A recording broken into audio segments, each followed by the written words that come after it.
Living a disciplined life for God. When I say that word, what comes to mind? The word discipline for a lot of people can be intimidating, and for others it can be motivating.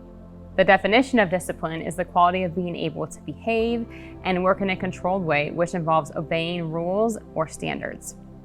1 Peter 4, verses 3 through 5 says, "You have had enough of the past of the evil things that godless people enjoy. Their immorality and lust, their feasting and drunkenness and wild parties, and their terrible worship of idols." If I'm honest with you, the word discipline in the past has intimidated me, mostly because I have struggled with making commitments to myself and keeping them. Even just saying this out loud is a huge step for me. In January, I set a goal for myself to run a 10K, not to show up at the day of the race and run, but actually train for 3 months and follow a plan that was laid out for me, to show discipline and to commit to the process. I will tell you that on my first day of running, 1 mile was hard without stopping. But instead of making excuses, I showed up week after week, increasing mileage and running 3 times per week until April 13th, where I ran a 10K without stopping, at the best pace that I have ever ran. I went from not being able to run a mile to running over 6 and loving every minute of that race.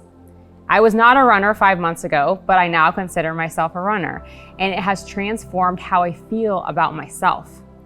I kept a promise to myself, and the feeling is priceless. Where is God calling you to have more discipline? God is clear we are not to follow the rules of the world, but that can be hard. In fact, making hard choices every day is hard, and showing up and doing the things that we're called to do can almost be painful. It takes discipline day after day, but when we ask God to be in our actions, He shows up. The journey in trusting God is way, way worth it.